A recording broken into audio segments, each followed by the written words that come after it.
Bapak, Ibu, Saudara dan Saudari yang terkasih dalam Kristus, mari kita mendengarkan bacaan Injil hari ini yang diambil dari Injil Markus bab 4 ayat 21 sampai 25. Pada suatu hari, Yesus berkata kepada murid-muridnya, "Orang memasang pelita bukan supaya ditempatkan di bawah gantang atau di bawah tempat tidur, melainkan supaya ditaruh di atas kaki Dian. Sebab tidak ada sesuatu yang tersembunyi yang tidak akan dinyatakan, dan tidak ada sesuatu yang rahasia yang tidak akan tersingkap. Barang siapa mempunyai telinga untuk mendengar, hendaklah ia mendengar." Lalu ia berkata lagi, "Camkanlah apa yang kamu dengar. Ukuran yang kamu pakai untuk mengukur akan dikenakan pula padamu, dan malah akan ditambah lagi.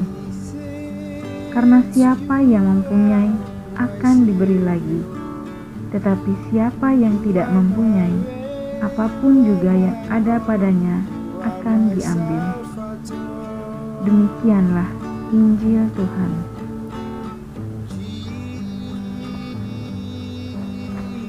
Bapak, Ibu, Saudara-saudari yang terkasih dalam Kristus,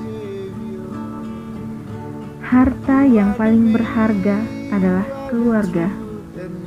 Demikian penggalan soundtrack serial televisi lawas Keluarga Cemara.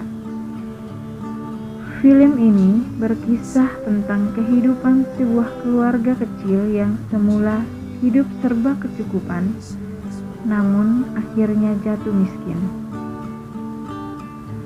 Melakoni situasi hidup yang serba tidak pasti tersebut, abah, emak, dan ketiga putrinya tetap mengutamakan nilai kekeluargaan di atas segalanya. Bagi mereka, kekayaan boleh hilang, tapi keluarga harus abadi. Jika keluarga begitu penting, apa jadinya bila ada anak yang menyangkal keluarganya? Anak durhaka. Tentu ini label yang paling tepat baginya. Lalu, bagaimanakah dengan Tuhan Yesus?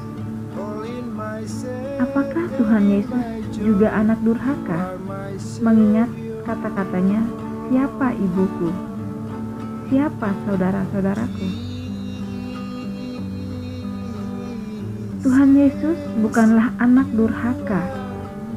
Jawabannya memang terkesan ekstrim ketika ia diberitahukan bahwa ibu dan saudara-saudaranya datang. Namun di balik itu, Tuhan Yesus hendak mengajarkan suatu cara berpikir baru tentang keluarga.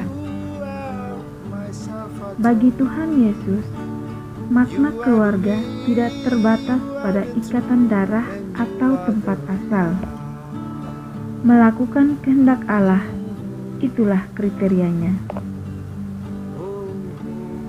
Kehendak Allah itu selalu baik dan menuntut kesetiaan ekstra dalam mempraktekannya. Hukum cinta kasih adalah kehendak Allah yang terbesar. Di dalamnya, kita mesti mengasihi sesama seperti diri kita sendiri. Dengan mengasihi, kita dapat merangkul semua orang menjadi keluarga Allah. Dalam kerahimannya, Allah telah terlebih dahulu mengasihi kita dan menjadikan kita sebagai anak-anaknya, anggota keluarganya. Maka tugas kita adalah mewartakan kerahiman Allah yang bersifat universal kepada orang lain.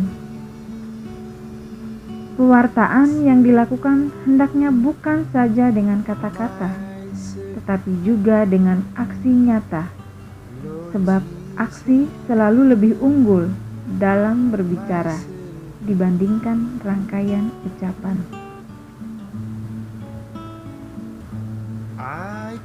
Thomas dari Aquino, imam dan pujangga gereja yang diperingati pada hari ini, telah membuktikannya. Dia sungguh meyakini bahwa harta yang paling berharga adalah keluarga Allah, sehingga berani mewartakan Injil Allah tanpa jemu. Alhasil, kini mereka diganjari dengan kerahiman Allah yang tidak terkira di surga. Apakah kita sungguh menyadari sebagai saudara-saudari Tuhan Yesus dan bergabung sebagai keluarga Allah? Semoga